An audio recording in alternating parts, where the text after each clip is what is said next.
Welcome to Not Milk Never Milk. Subscribe if you're lactose intolerant.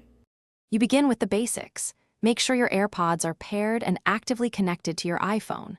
Once connected, open Settings and tap Bluetooth. You'll see your AirPods listed. Tap the small info icon. This opens the device details where the name field lives.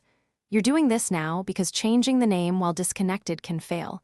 It must be connected so the change writes to the AirPods firmware. Stay on this screen and prepare to edit the current name directly. Now edit the name field. Tap Name, then delete or modify the existing label. Type a concise custom name. Shorter names sync more reliably across devices. Once you tap Done, the phone sends the update to the AirPods and the iCloud-associated device list.